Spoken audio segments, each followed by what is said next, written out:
Good morning. It's not as sunny and nice out this morning as they said it was going to be all week, but it's okay. We'll be fine. So a little cloudy. It's supposed to clear off here this afternoon. We've got a few different projects we're going to work on today. We're going to work on this planter here a little bit. I might wash a truck and try and get it returned if the guy's going to be around for me to take it to him. And we're going to hook up the old gooseneck trailer to my Chevy pickup, I think, and start putting a drone trailer together. See if we can get a couple of shuttles and just kind of get a basic framework together for how we're going to do this.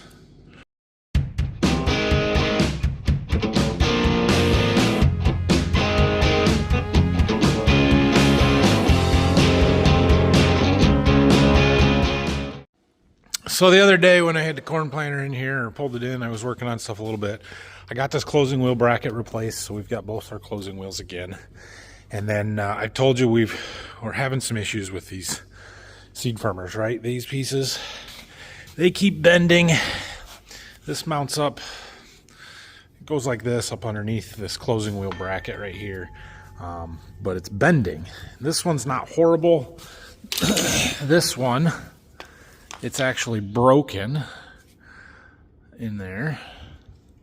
This side's completely broken off, and they're just gonna fall off pretty soon. So I'm taking them off, the ones that are really bad, and we're just putting these holders back in. We're gonna go back to the original stuff on some of this for now.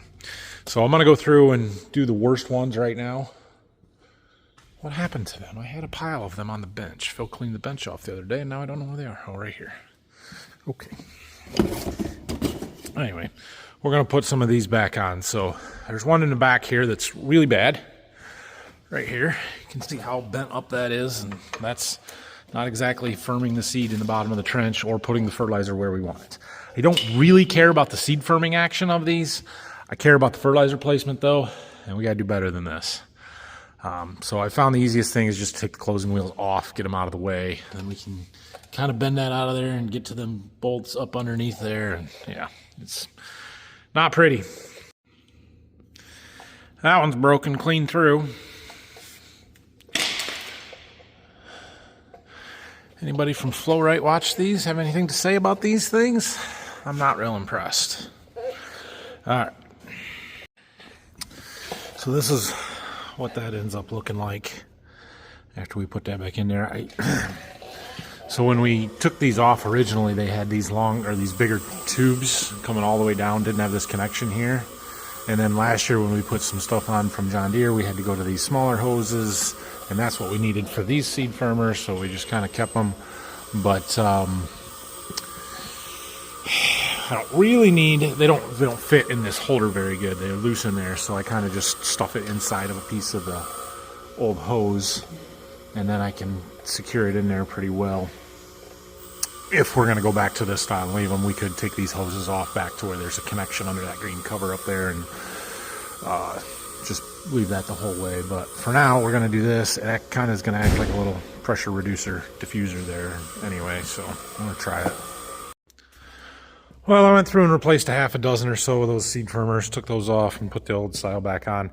This one here, I got that closing wheel to put back on. It was a little bit loose when I took it off, and because it was running a little bit loose, it screwed up the threads on our bolt. So I'm going to look and see if we have one. I sort of doubt it, but we can get one. We've got time. We aren't going to the field today. Well, I have a closing wheel bolt, but it's the right-handed thread. So one side's right-handed, one side's left-handed. I need the left-handed one. We'll go order it. No big deal. We got some more building progress. Got the end walls up here today. That's good. Alright, I'm going to unhook this seed tender because I need that truck. Oh, I got that other truck to deal with yet too. Yeah, well, we'll get there. Nah. Alright, well, we got our trailer hooked up. It's not as nice as the other truck, but it'll work. We're done delivering seed for the most part. Maybe a few small loads here and there, which this truck is more than capable of doing. Most of what we're going to do now is returning empties, and they're light, so this truck can pull it just fine. That's why we're giving the older one back. Plus, what I want to work on today is setting this trailer up for drone use. So we've got this spray drone, and I'm going to need a trailer, and I think I'm going to try and use this one as much as I can. So here's kind of where we're at with the drone stuff. I know we've been talking about it a little bit more in the last couple videos. Legally, I cannot fly this drone yet. I have the registration, I have my Part 107, I have all of the applicators' licenses and everything that I need in place for that.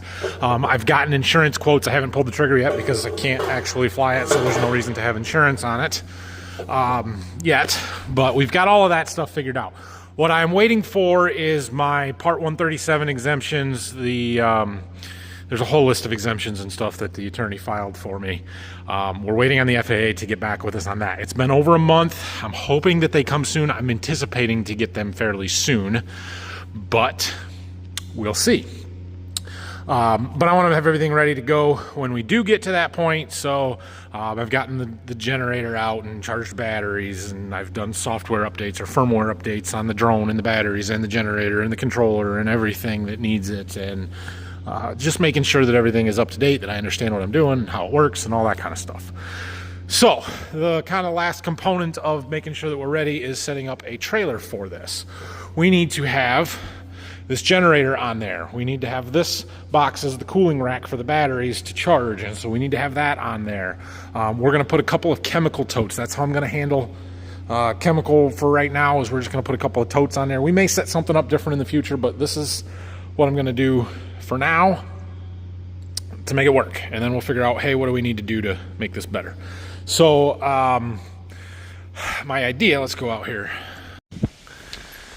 So my idea here is to set the generator here, and maybe I might actually have two generators, another one to power pumps and other stuff if I need more electrical, because I don't want to rob from charging batteries, on the very front.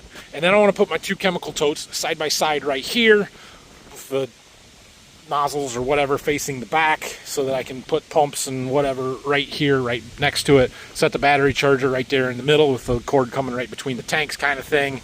And then we'll have the whole back half of the trailer as kind of a landing zone here to land it and fill it and swap the batteries and take off from. I think that will work. I've been told that will work. I don't know. We'll see. I know a lot of people do double deck trailers and get way up high.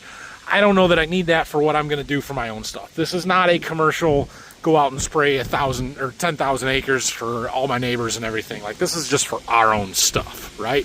So we're going to go pretty basic and cheap to start with, figure out what works, what doesn't, and what we need to upgrade from there. So I've got to figure out pump, exactly what we're going to do there. I've got a little electric one that I think will work. The question is it going to be too slow? Do I need to put a gas pump on there, 2-inch gas pump? I don't know. As far as the chemical totes, we're just going to do hot batches. We're going to mix 100 gallons or 200 gallons, whatever we need, 500 gallons right in the totes. I have that mixer, the tote top mixer or whatever that goes right on top. We're going to use that for agitation, so I don't need to worry about plumbing agitation lines in or anything like that. We're just going to keep it very simple to start with. So I've got an old electric pump here. It's from some seed treatment stuff, but I haven't used it in several years. I used it for yellow colorant. Can you tell? That's all it was, though, was yellow colorant. Anyway, I'm testing to see how fast it is. So I just poured 5 gallons of water into that pail from our calibration tube, so I know it's exactly 5 gallons. I'm going to time it, see how long it takes to pump it. Unfortunately, I need my phone to do that, so I can't film it for you. 32 seconds. It took 32 seconds, but when I started, the hose was sucked right to the bottom, so I don't know if it was getting in as fast as it could have been. Plus, we could put a much bigger hose, inlet hose on. I don't know if that'll matter much, but so if I can do 5 gallons in like 30-ish seconds, that means we can do 10 gallons in a minute. Is that fast enough for filling a drone? That's pretty quick. I mean, it'll work for now. I don't know.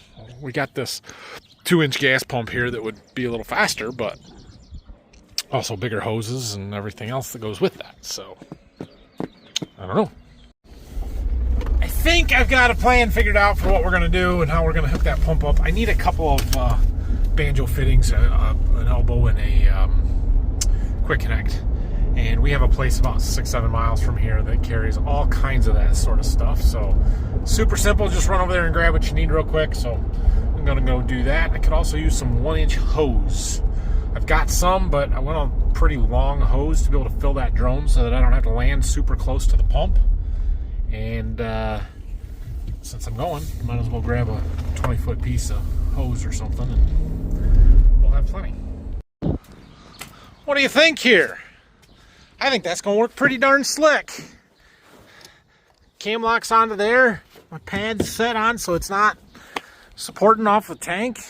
That should work. We've got 20 feet of hose so we can get way out here. I mean, ideally we're gonna land the drone right here in between the wheel wells. Fill her up, pull this back. I need a way to hook it somewhere that it won't fall, something like that. I don't know. I think that's going to work pretty good. I think this pump will be plenty fast. At least for starters, it's going to be plenty fast. When I was timing it out there, it was 30 seconds, but that was with a 3/4 inch inlet.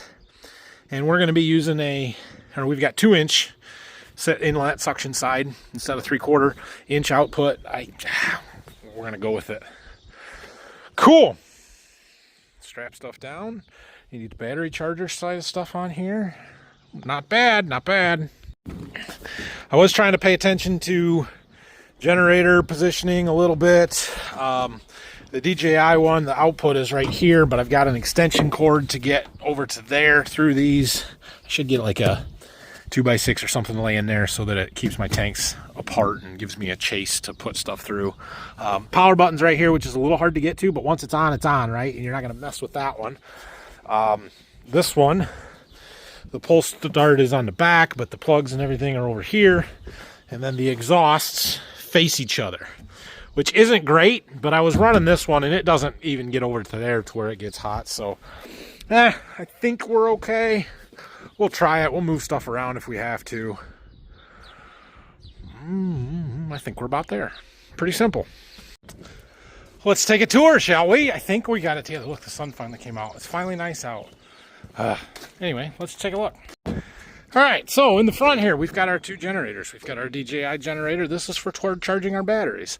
That one over there is for running auxiliary stuff, such as my 120-volt pump, my tank agitation that we are going to use, potentially remote control battery chargers or something. Yes, we do have 110 on this, but I don't want to suck any power away from it. We want all that to go to charging our batteries. Next up, we have 2 275, 250, whatever they are, gallon shuttles.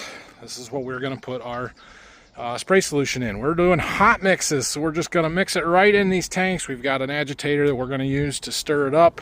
I put a board in between them so that they don't come together, and we can run our cord through there, our little extension cord. Back here, we have our cooling rack and battery charger. And the charger is technically part of the generator. We have our cooling rack that's going to charge the batteries. So this one here will be actively charging. This one will be cooling. Third battery will be in the drone. We have 110 volt pump. Should fill our drone in less than a minute, or in about a minute. We've got to plug this into our generator. I need a short extension cord yet to make that reach. And we've got 20 feet of hose to our drone filling nozzle. Is this the best drone trailer setup you have ever seen? Probably not. Is this the cheapest drone trailer setup you have ever seen? Gotta be right up there. It's gotta be right up there with the cheapest you have ever seen. I have next to nothing invested. The totes are empty from this spring. It's my Ultramate Zinc stuff that they don't want those totes back, so those were free. Ish. I did have to buy 20 feet of hose and 2 fittings. I had the pump already sitting on the shelf, did not buy that. We had the nozzle sitting on the shelf already. The generator is an old generator that still works. We don't use very often, so I didn't have to spend anything there other than, the drone and DJI stuff. It's as cheap as it's going to get in the trailer, I suppose. But again, we had that for other things. So the one thing that I could do yet is anchor the cooling rack so that those pull straight out. There are holes in the bottom. We can drill it straight into the board there. I don't really want to do that yet because I'm just getting this set up. We can't fly yet. We still can't actually use this, but I want to make sure that we're ready when we do. So got the tote strapped down. I shifted everything that way a little bit so that I've got a little bit of a catwalk here.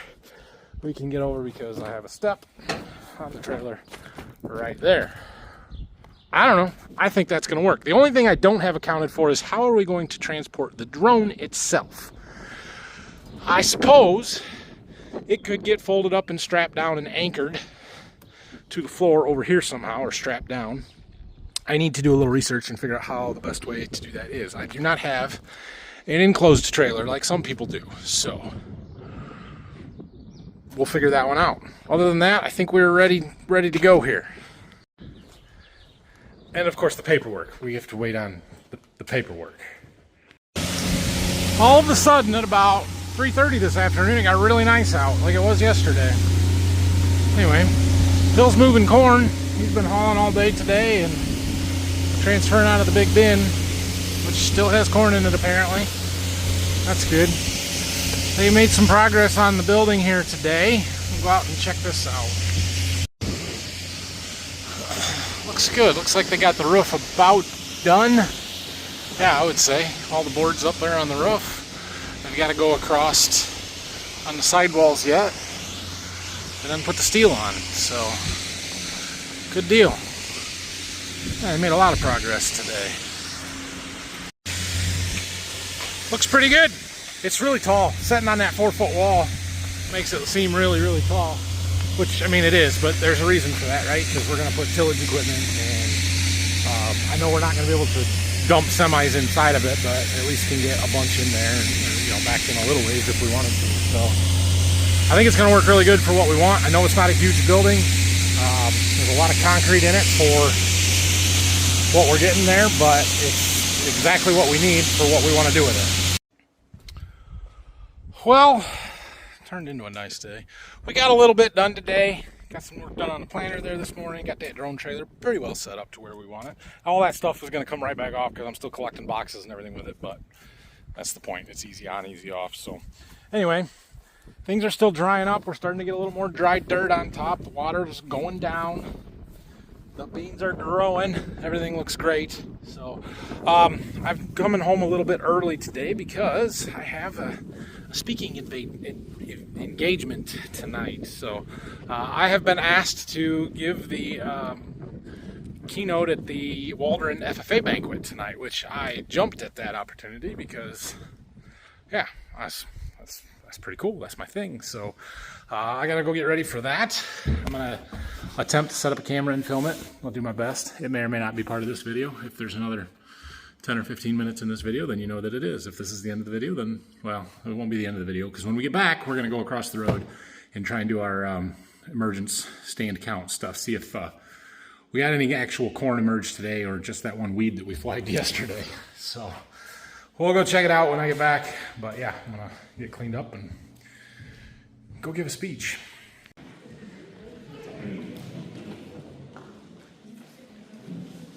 Tonight, we have a special speaker joining us to give us an insight to his journey in the FFA organization, from being an active member in the Waldron FFA to being a Michigan State FFA officer for the 2004-2005 year.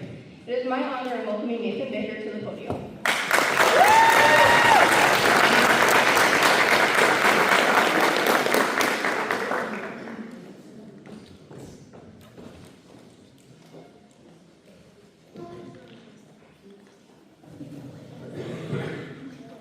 Well, good evening. I want to first of all say thank you to the Waldron FFA officer team, to Mrs. Feather, for extending the invitation to me tonight.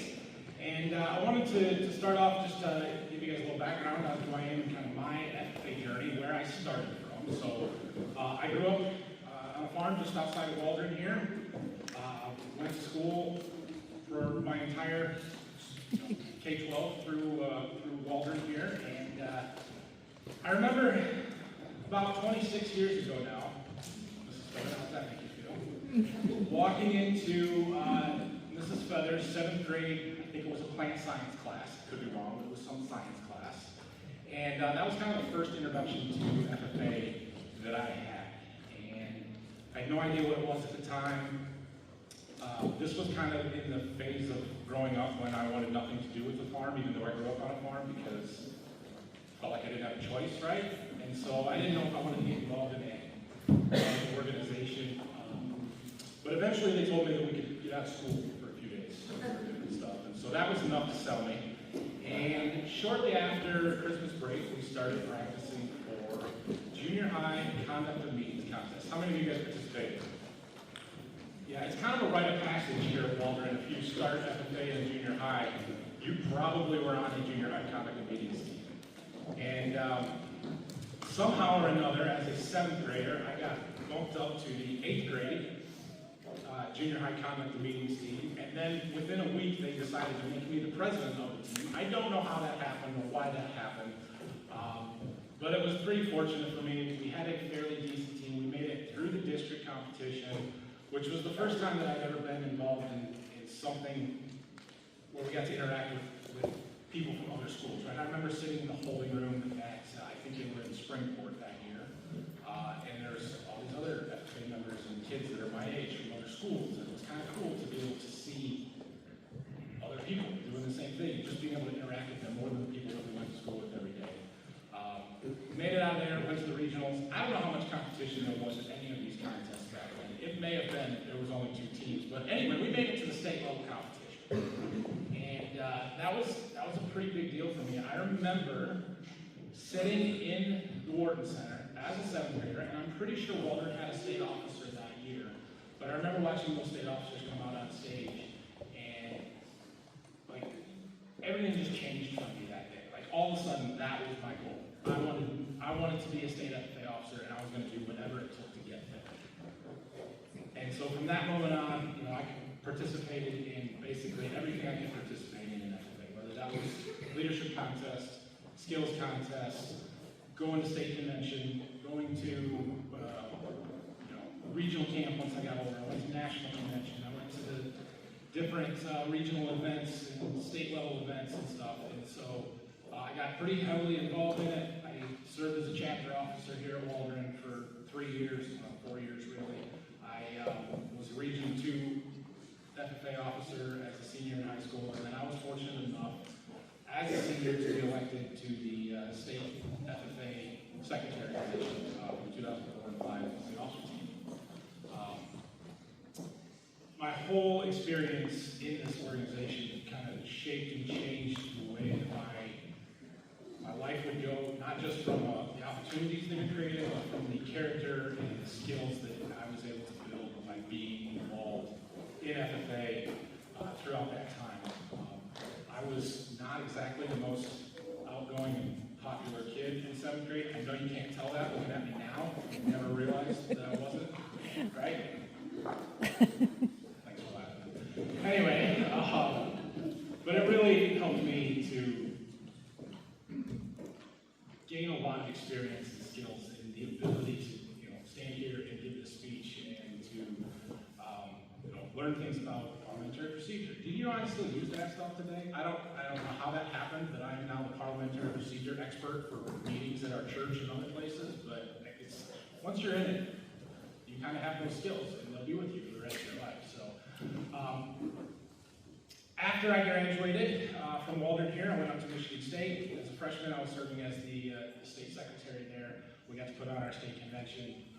Met a ton of people. That is one of the things that I had no idea was going to happen from the very beginning. The connections and friendships that you will make in this organization from people all over the state, potentially all over the country, if you can get involved at the national level a little bit more. So those things all continue to impact my life today. So fast forward a little bit, graduated from Michigan State, came back to the family farm after a couple of years, worked with a seed company for a couple of years right out of college, and then came back to the farm. So I farm now with my family.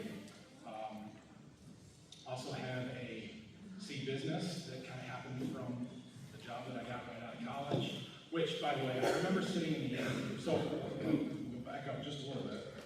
When I went to college, I had gotten out of that I don't want to be involved with the farm phase, and it was like that was my goal all the way through high school and college. I went to Michigan State to college because my dad told me he wouldn't hire me unless I had a college degree. Right or wrong at the time, that's what I was told. And so I went, but I never went with the intention of actually getting a real job, if you will, right? In the last semester that I was up at Michigan State, I'm about to graduate, I got a phone call from my dad, and he said, "Hey, I found out how much you can make working for somebody else. I can't afford to hire you. Go find a job." Okay. I was glad you called me when you did, because the next day was the Agricultural Career Fair of Michigan State. I showed up at that career fair, started talking to different companies, got interviews with a couple of them. One interview was the next morning on campus. They called me back the next day and offered me a job, and I remember sitting there when they offered me that job. The guy said, "Do you have any other people that were involved in FFA looking for jobs? Because I'll hire them right now." They were just so impressed with the skills and that background, and so the opportunities that created for me, even back then, it made a huge difference. But anyway, so we'll fast forward back up to today. So I'm still doing seed sales, but about 4 or 5 years ago, I got pretty aggressive, I guess, in making social media content. And so I have a YouTube channel for our farm where I post just kind of what we do every day on the farm, showing how things work on a modern grain farm in the United States. And the skills and the experiences that I had for FFA, not only as a state officer, but doing public speaking contests, doing content videos, being involved in all the stuff that I was when I was older. And they certainly helped me to be able to communicate better with throughout my videos and trying to share the message of agriculture like was the goal when we started that. So I want to leave you guys, specifically FFA members, with a few bullet points here. Number 1, do everything you can do. Be as involved in this organization as you can. You will benefit from it immensely, whether you realize it now or not. I don't care if it's leadership contests or skills contests or running for chapter office or state office or regional office or whatever it is. I would love to see a national officer come out of this school. Do whatever it takes to be as involved as you can. You will benefit from it. Parents, supporters, encourage them to do that. One other thing I wanted to say is don't ever let money be a reason that you don't do something. The one thing that I did not do at FFA was go to Washington Leadership Contest. And as a sophomore or junior in high school, whatever it was that we went, that was a lot of money to spend. And I wish that I would have known then what I know now, and how much there are people in the community willing to support you and to send you to places and stuff like that. Don't let that be an excuse. Find a way. Do a fundraiser. Come find somebody in this community. Come find me. And go do everything that you can. Let's see, there's another one I was going to have. Oh yeah.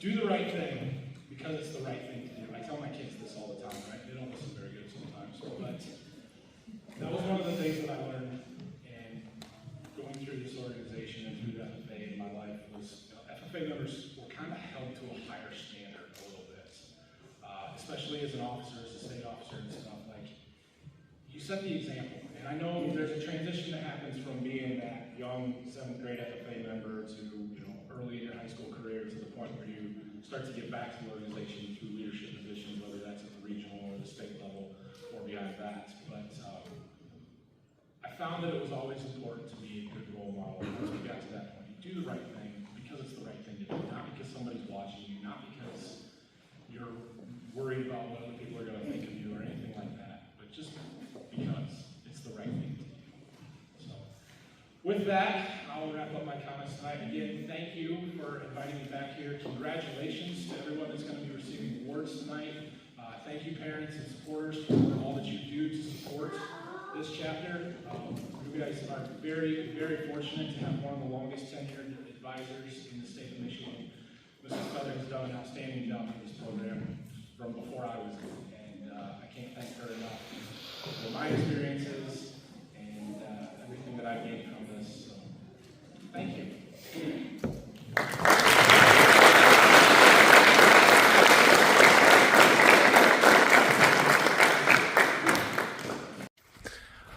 Okay, well, that wasn't so bad. It's a lot harder giving speeches in front of a live audience than it is talking to you guys. And there's way more of you than there was of them, but that's all right. Anyway, thank you for that opportunity. I appreciate them inviting me and going to get back to a local FFA banquet. I haven't been to one for a while, so that was cool. Anyway, we got to go across the road and check on our corn emergence. I'm walking out to the seed warehouse to get my flags, and we'll head over there and see what a difference a day makes. Well, we are drier today than yesterday. There's the footprints. More dry dirt here. Little path to walk out so you can see all the tile lines in the ground right now pretty well. Let's get over to our flags. All right, here we go. Let's see what we got. First of all,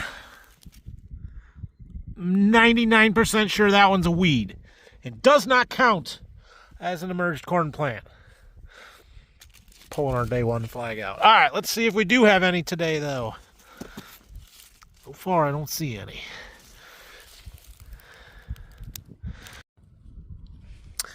I don't think we've got any. Double checking from the other side of the row here. But I don't see any corn plants. That's okay. It was very cold most of the day. We did not exactly accumulate heat units this afternoon until very late in the day. So it doesn't surprise me that we don't see much growth and nothing new coming up. So we'll dig here in this dry spot where it's not in our trial and see what we can see.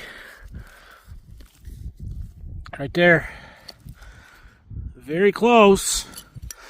Maybe tomorrow. Supposed to be nicer like today, but we are going to get cold tonight, so we'll see. So tonight, since it cleared off here this afternoon, we do have a cold night coming. We didn't make it real warm today. I don't know, maybe it made it up into the mid-60s late in this afternoon, but like at 2 o'clock today, it was 50 degrees out, or 52, so it was cold. They're calling for a low of 37 last I looked tonight, which should not be a problem. I don't think we're going to have any frost issues, but you never know when it gets down into the 30s. There's always a risk for some patchy frost, so you never know. We may get some, we may not. We'll keep an eye on temperatures in the morning and what things look like, and might have to go scout our soybeans in the morning or tomorrow and see if they got frosted. Now, soybeans can take a pretty mild frost, we'll call it, not a hard frost, but they can take a mild frost and live through it, especially at the stage that we're at now with those cotyledons still fairly close together. Once they unfold, then it gets a little bit more at risk, but this is probably the last serious frost chance that we have, at least in the forecast, and then you're to the middle of May, and I mean, we're already almost to the middle of May, so this is probably the last one. But realistically, 28 degrees for 4 hours is what we consider a killing frost on soybeans. So even if we do have some patchy frost at 32, even 30 degrees in the morning, it's not the end of the world. We'll be just fine. Corn, the growing point is below ground until the corn is at the V5 growth stage. So nothing to worry about on the corn. It will be fine. None of it is big enough to be concerned. Not that we want it to get frosted off, but it'll survive. So we'll see what things look like in the morning. I hear they're coming in tomorrow to tear those bin pads out. So I think we're going to go down there and check that out. We'll see what else we got going on. I might do some deliveries of some chemical stuff that I got at Source. And we'll see what else we can find to do. Waiting for it to dry out. Thanks for watching. Have a great night. And if you have any questions or comments, leave them down below. We'll see you in the morning.